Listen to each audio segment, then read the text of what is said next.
Hey everyone, welcome to the Tuesday, September 12th Biweekly Working Group LTS meeting. My name is Jeremy and I'll host today. If we could get a note taker, that would be super awesome. Didn't look to see if there was one yet, but would appreciate anybody. Jordan, thank you for doing so. This meeting will be recorded and on YouTube because we did get the automation set up. Super awesome. So we won't have to upload it manually anymore. That'll be such a time saver and make things pretty nice. All right, with that, we'll move on to our reoccurring topics, and we'll open it up to let anybody that's new introduce themselves if they'd like to say hello. And I let you come off mute and introduce yourself.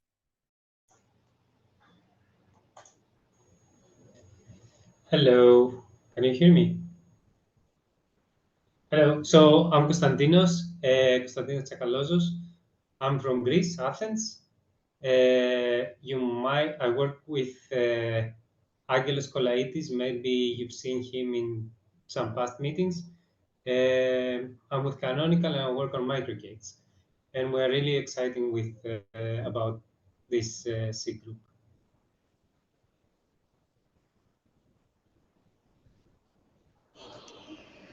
Hello, I'm Paco Xu from China. I work in Cloud, and weeks later will be KubeCon Shanghai, and we will have a small Kubernetes contributor summit before on the first day. And if you come to Shanghai for the KubeCon, we are welcome to join the KCS. I also work in another Kubernetes LTS project before, and our customer needs such a feature and such project to maintain those CVEs and security problems, also some critical bugs. Yeah.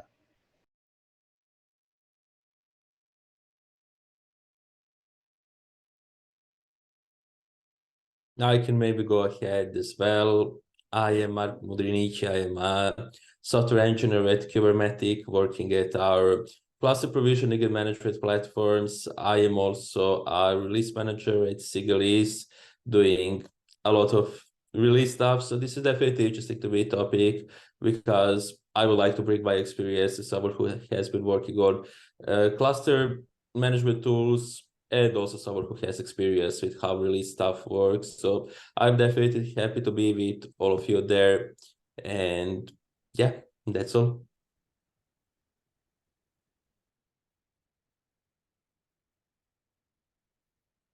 I will go next. Hello, everyone. My name is Christoph. I'm joining you from Japan, from Yokohama. Greetings. I work for Red Hat on one of the teams that maintain OpenShift, and I'm really looking forward to be part of the long-term support discussions.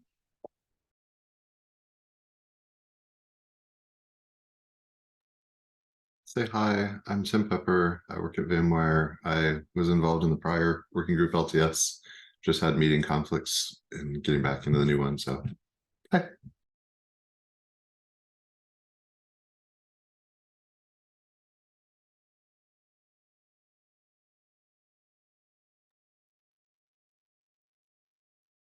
All right, anybody else?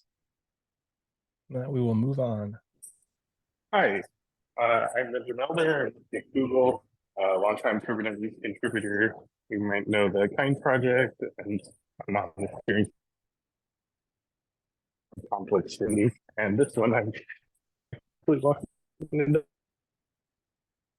Oh, Ben, your audio is breaking up a bunch.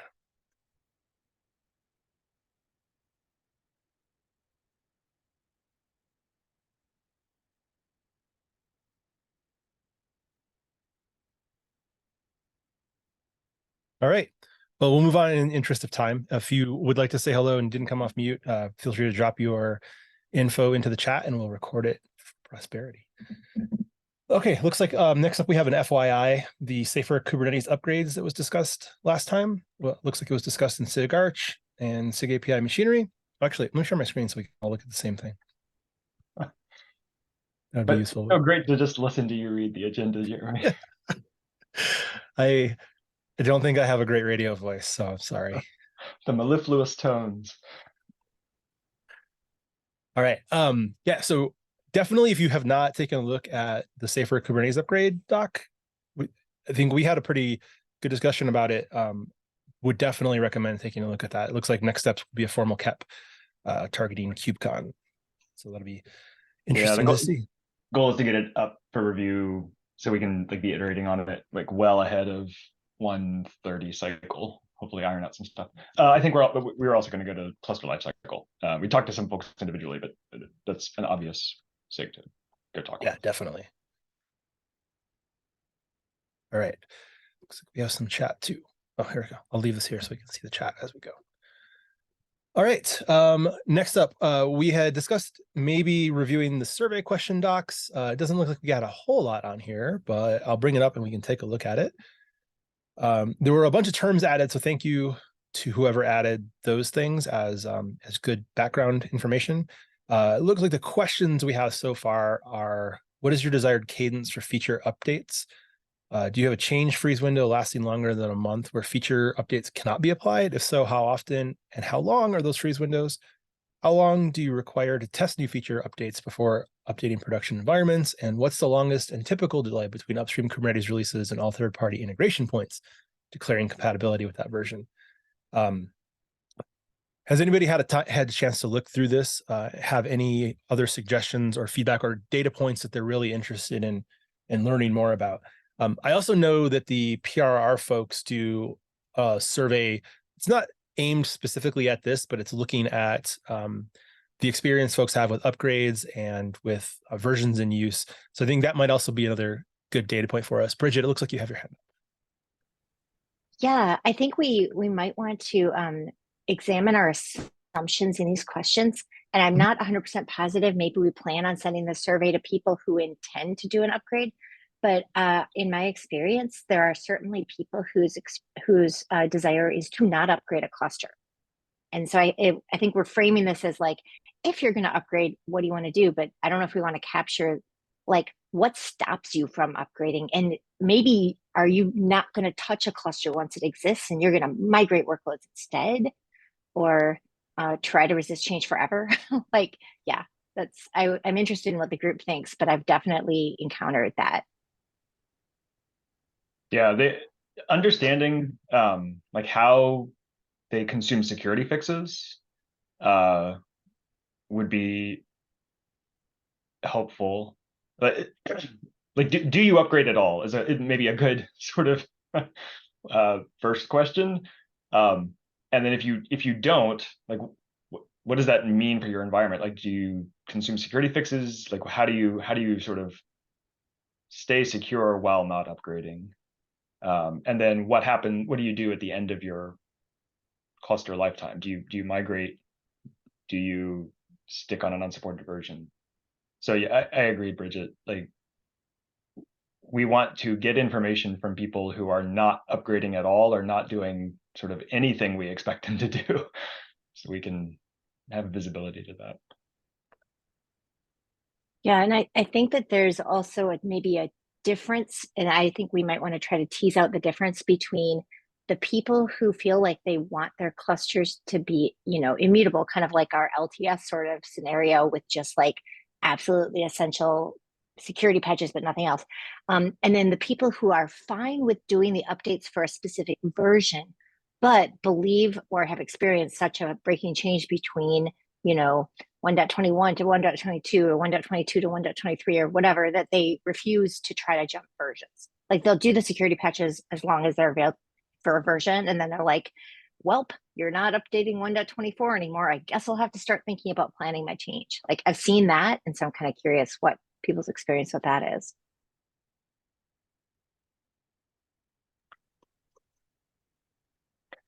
How might you capture that as a question that somebody would respond to?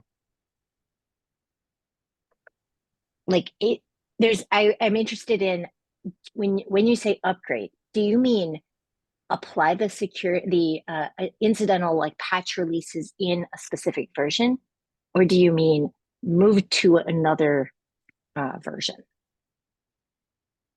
Like, is it just patch releases? Is it minor upgrades? Mhm. I guess Kubernetes has no version 2, so there's no major, but is that the third rail? I shouldn't say that.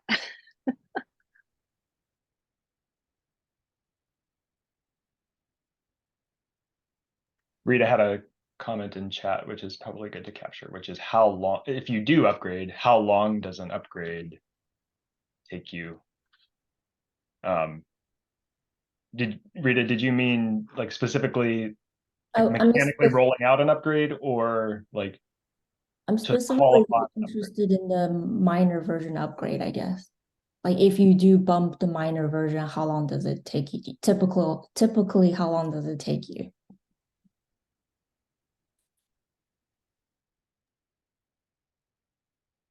And dividing that into like qualification time and then actual like rollout time. Like, because sometimes I hear like, oh, it takes us 2 months to do a rollout. But what people really mean is we're testing it for 6 weeks and then it takes a week or two to mechanically roll it out. And that's like, it's helpful to know like what the breakdown is.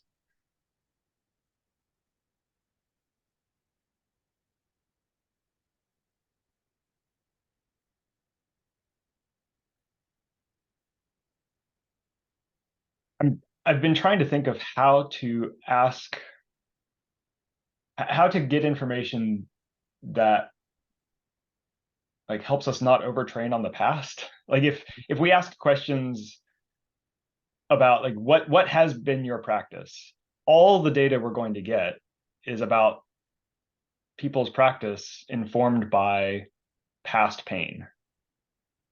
And that's going to make it really difficult to understand like what could their practice be, taking into account the improvements that have been made over the last few years. And so it would be helpful to know like if a minor version had no regressions and had no deprecations and didn't remove anything that disrupted your current use. Like sort of a thought experiment for people taking the survey. Like if it didn't regress, didn't deprecate, didn't remove, like, would you be able to consume upgrades, or would that resolve the problems you have? Because we've heard things about people needing to certify and like sort of regulatory, and so people like that they would still have issues, even if the new version was perfect and didn't break a thing and everything kept working. Like for them, the cadence is the issue and the certification process is the issue. I don't know how to ask sort of thought experiment questions in a survey, but I want to understand, like, if the main blocker is new releases are disruptive, then that gives us some clear things to improve. And if we improve those, maybe we remove the need for some people to stick on old versions. If there are people for whom a perfectly non-disruptive release would not be sufficient, it would be helpful to know that, because that would point us in different directions. Yeah, sorry I was late joining today. Yeah, so like some of the customers we deal with only want to upgrade twice a year, right? So that's either 1 or 2 Kubernetes jumps depending on when the release cycle hits. So it just gets complicated if you need to do a step upgrades every time. That's the kind of frustrations we deal with. Because banks are very particular.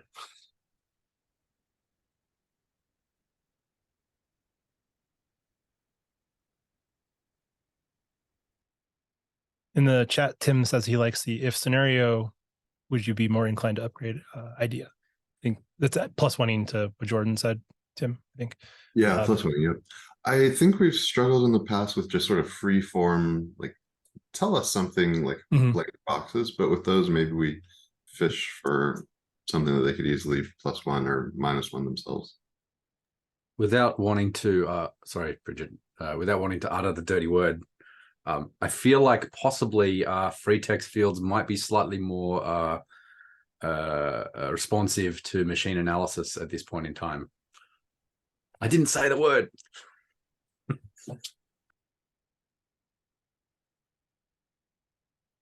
Bridget. Okay, awesome. So in Jordan's statement and in others, I'm hearing if. There's a lot of if. One thing that I see when people are reluctant to upgrade is they don't know the answer to the if. If it'll be non-disruptive, will it? Like, if nothing will break and it all goes great. Yeah, that sounds super. How do I know ahead of time that everything will be great? And so I think maybe teasing out like, how can we give you the confidence or certainty that you need? The tooling, the analysis, I press the is it okay to upgrade button and Kubernetes tells me, yes, everything will be fine. And it's not lying. I feel like that is maybe our magic bullet. I don't know if we can get there, but like, I think people want that.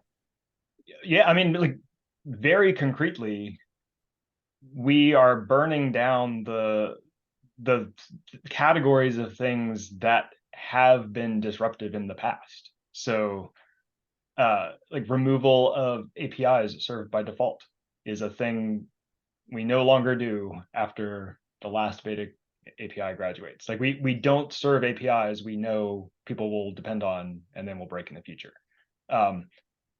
The proposal that was linked to the safer upgrades talks specifically about running servers in a compatibility mode that keeps all the behavior the same as the previous version, so that it formalizes that.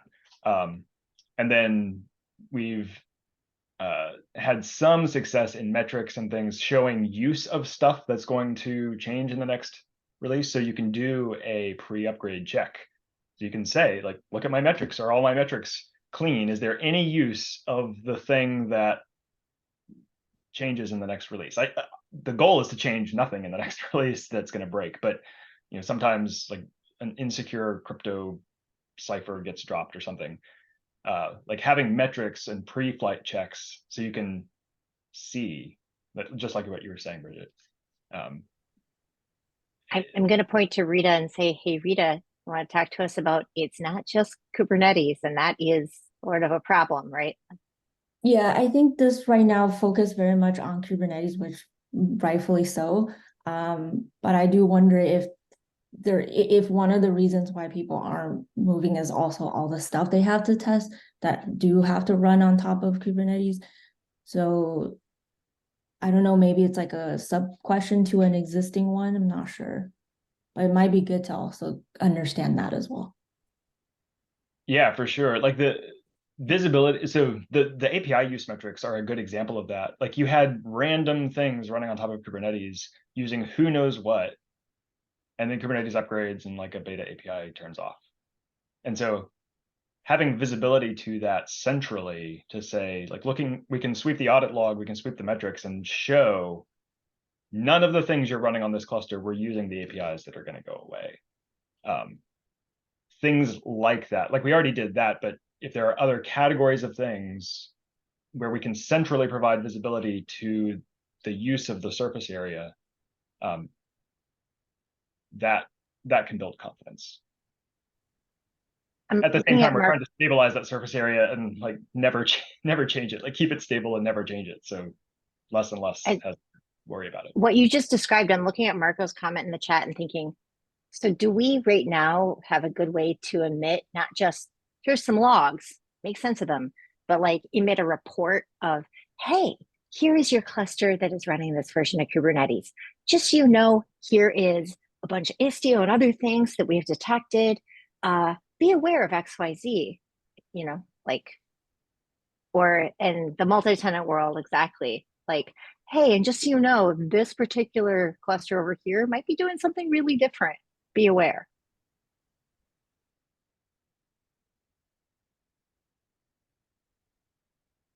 I mean, the way we record use of those things is very crisp and easy to interrogate. I mean, the person doing the upgrade has to check.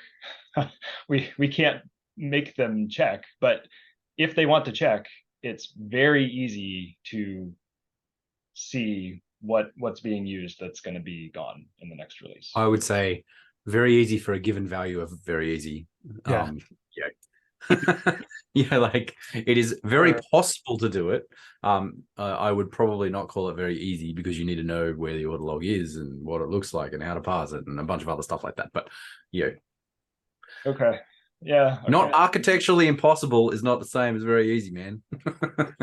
That does seem like something that could be made easier or more discoverable for people doing the cluster upgrades. Yes. I mean, I think a very relevant thing that happened in the last couple of weeks is that in Cube 128, there was a very slight behavior change that meant that sometimes init containers will not finish before the main containers start up, which completely hosed Cilium on some clusters. So if you try to run versions of Cilium that weren't updated to handle 128, then sometimes that would just fail in really weird ways. Yeah, so that was just a regression in 128. We would not expect Cilium to change at all for that. So that's a good example of the release was not perfect. And I actually have I've done a bunch of regression analysis that I'm going to be taking to SIGArch and SIGRelease later this week, next week. So that's a good example of we would not expect Cilium to change there. We're going to fix that and patch it. But I guess I guess what I'm trying to say there is not to I mean, that sort of thing is going to happen though, right? Like there's going to be mistakes made, there will be regressions, even in a because we do not live in a perfect world. And having a way for I'd say it sounds to me like one of the things that Bridget you're asking for is like, what we really need is a tool that you can run in the cluster that says, here's what version you're currently running. What version do you want to upgrade to? And you say, I want to upgrade 3 versions. And it says, here's all the stuff that you need to know. And one of the things that you need to know for this couple of weeks would be, until Kubernetes 128.2 comes out with the fix, if you try and upgrade your cluster to 128 and you're running Cilium, then you might have a bad time. I think that is a pipe dream because the everything will move far too fast for that to be like a doable thing. But something that went some of the way to helping people like that, like I mean, with it again, without wanting to use dirty words, a long time ago when I was the sort of person who did consultancy and I managed Windows small business server for small businesses, that was one of the things that you got as part of small business server was a thing that said, hey, you want to upgrade from SBS 2008 to the next one, here is a tool that you can run that will tell you all the stuff that you're doing that'll break. That sort of tool would be really, really useful, I think. And I'm not saying that's easy, that's like super hard, but like, if we're talking pipe dreams, let's dream big.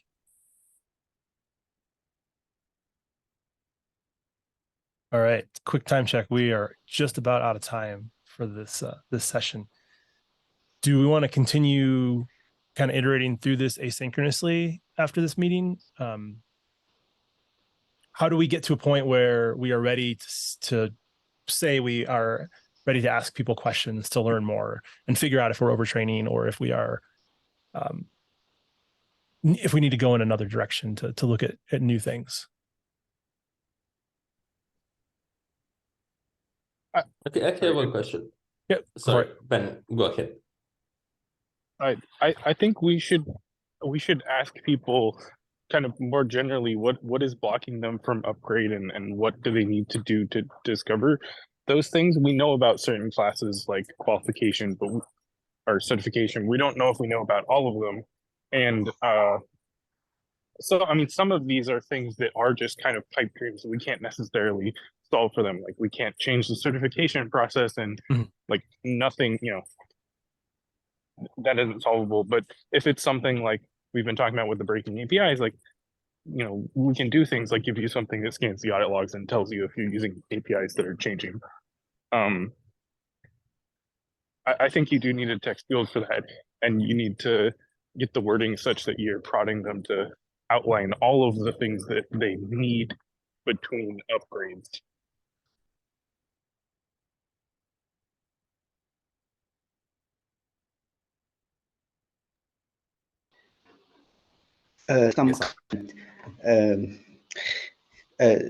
First, I think we need some concept, common concept that all people understand the question. For example, if you ask how to upgrade the Kubernetes, I don't understand when should be the start point to count the upgrade period. And second, in the action system, which stop the upgrading, it's not from the technical factor. Sometimes it's from the economical factor. For example, if you upgrade each minor version, you have to pay to the distributors, to Kubernetes distributor. And the second one is that for the stability constellation for the application, the customer usually want to keep the infrastructure stable enough to upgrade the application more frequently.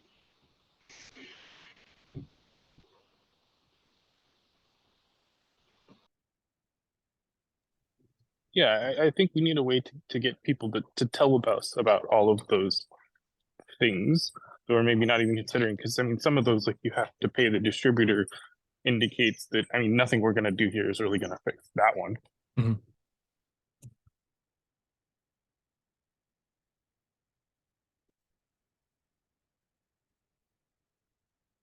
All right. Well, we are at time now. So to be respectful of everybody's time, we can follow up on this asynchronously. I think we had another topic or two on the agenda. We'll punt those to next week. I think it would still be good for everybody to continue going through this, capture your thoughts. Jeremy, this goes to 10:45. Oh, does it go to 10:45? Oh, yeah. Okay, cool. Sorry. We have plenty of time then. We have like 12 more minutes. Yeah, so that's surely we a can lot. I did drop the link to the regression analysis that I was doing in the agenda, and I'll be talking about that later in Sig Arch and Sig Release if you want to. Okay. Do you want to go through that now? I don't think we have time now. Well, I yeah. don't want to preempt the things that were already in the agenda. Okay, perfect. We'll move that to next week then. So I think we've captured a lot of pretty good stuff. There's a lot of things here. I think it would be useful to figure out when we want to send this. So to kind of back up from that, to figure out what things we can get done in that time. Rita, it looks like you have the same thought. When do we want to send this out? I think we need to target this a little bit more, to maybe identify a couple of things, not ask all of these things. And then maybe these can be follow-ups that we go to people with. Just like with the friction log thing, having the ability to go back to folks and ask more questions, I think would be useful later on. In the chat, Bridget said, if we have the survey ready in time for KubeCon, it would be good. I think that's a good +1 we can mention. We can also do a blog post. I don't think we have done a blog post about starting the working group back up. And maybe if we have a survey ready to go, we can include that as well. Like one thought is release notes. Oh, go ahead. Just two words, release notes. Yeah, it's a good idea. Put it at the top of the release notes. I think we think people like print out our release notes and read it on a bench They do. park quietly. I'm not sure people do that.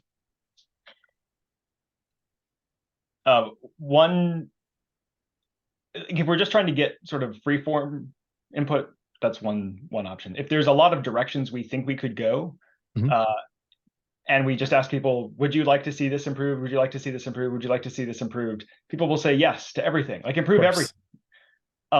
If we make them rank things or spend points or like, here are 10 things, 10 directions we could improve. You have 3 points to spend, or you have a ranked order, or some form that makes them indicate which is more important to them.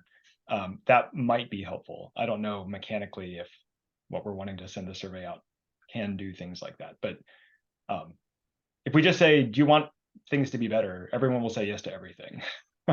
And that won't really help us.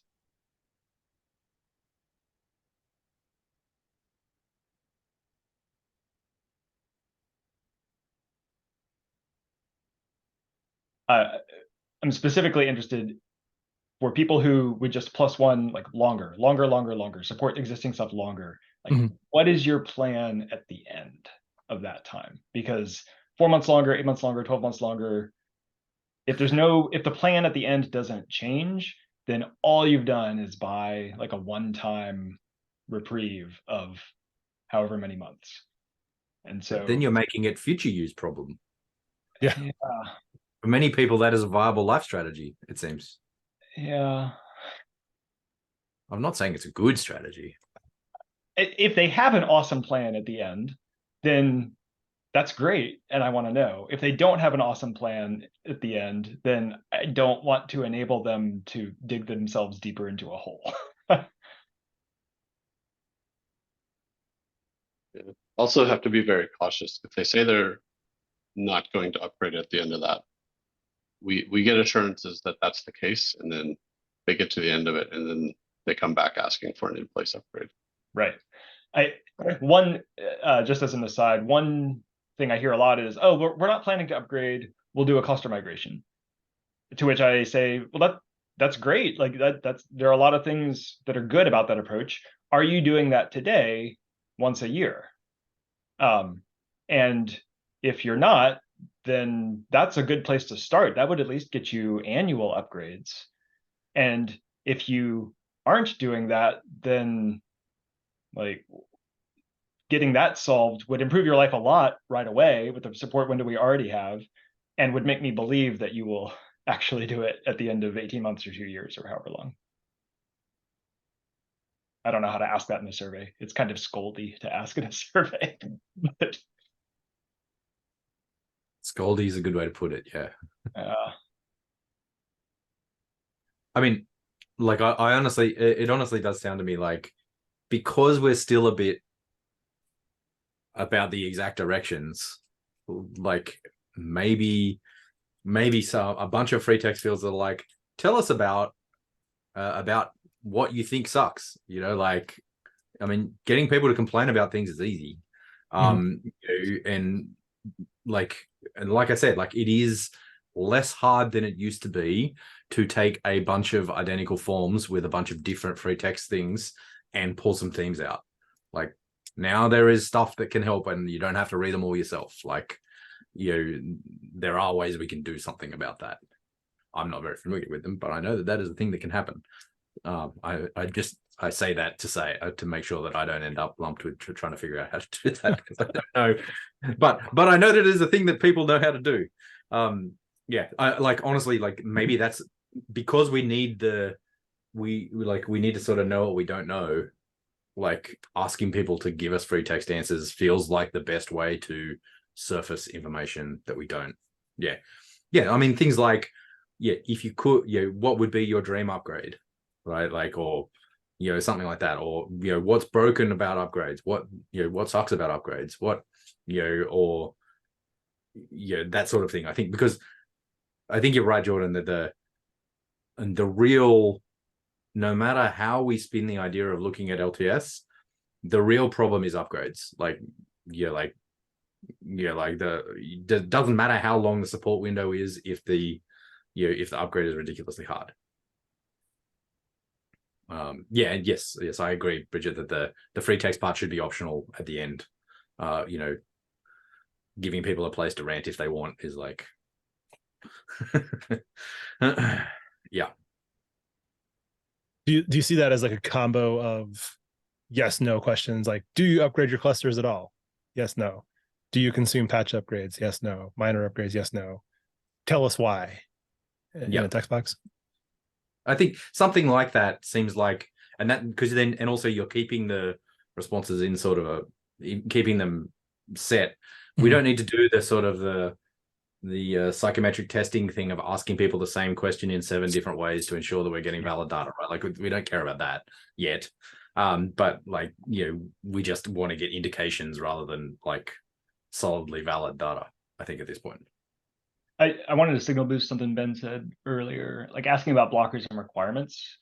That seems like something we could have checkboxes for, like all the ones that we know of, and then free-form options for other blockers or other requirements that we didn't know of. So like, why couldn't you upgrade? Because my tests weren't passing, because my third-party component tests weren't passing, because my third party hadn't like given me a contract saying they support the new version, even though all the tests were passing, because APIs went away, because feature X went away. Like, there's a bunch of stuff we know about that could be possibilities. And so like, yep, of these things, I was blocked by this, this, and this, and some other, free form response that we didn't know of.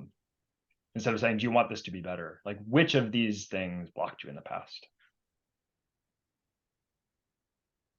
I like that. And that could kind of get to my question of like, if it was perfect, would you still be blocked? Like, maybe the thing wasn't stuff going away, it was certification timelines or maintenance windows or third party, saying they support it, like stuff like that.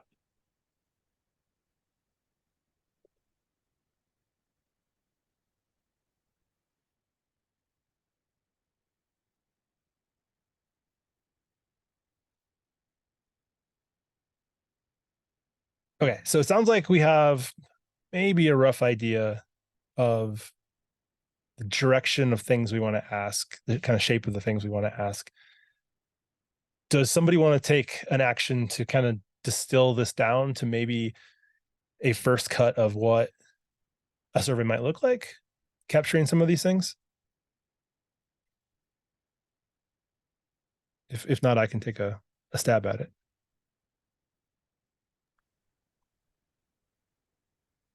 I talked a lot. I feel obligated to at least try to put some of what I said into writing. So I'm happy to work on that with you. Okay. That sounds good. We can make another section at the bottom of the stock so that everything's referring back. Once we get some meat onto that, we can share it into into the channel and in the mailing list and solicit feedback from folks. So be on the lookout for that, I guess. Yeah, I think having KubeCon coming up is a really great place to, push pretty hard and, make sure we get all of our associated companies' hype trains onto. Yeah, for sure. Directing people to the survey to be like, hey, does this piss you off? Then now's your time to do something about it. Like, I may know somebody who's going to be on the keynote stage for 5 minutes talking about LTS. So possibly we could mention the survey. We can pitch a survey. Yeah. Have a QR code and everything.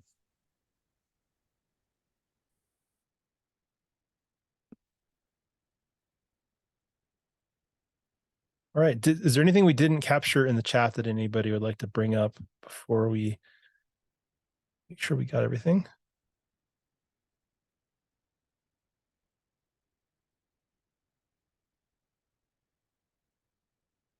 Grab this one. Oh, and it looks like Paco added a link to an old survey from 2022.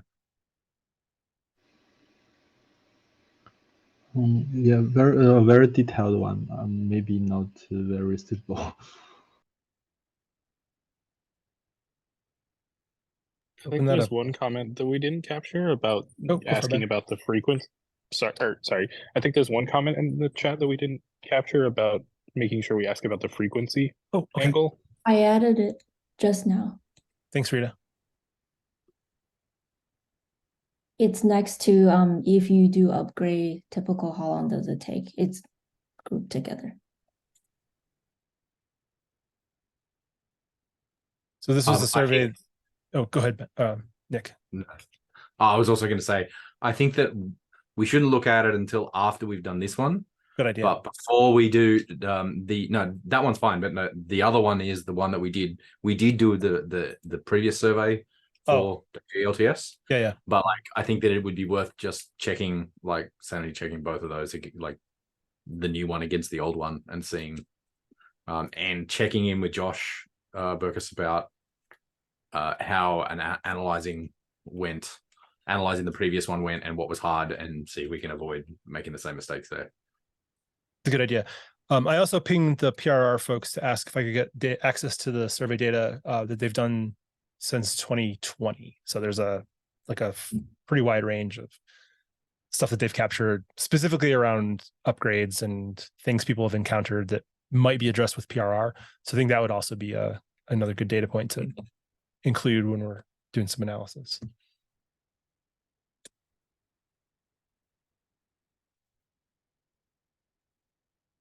All right, well, now we are at 45 after.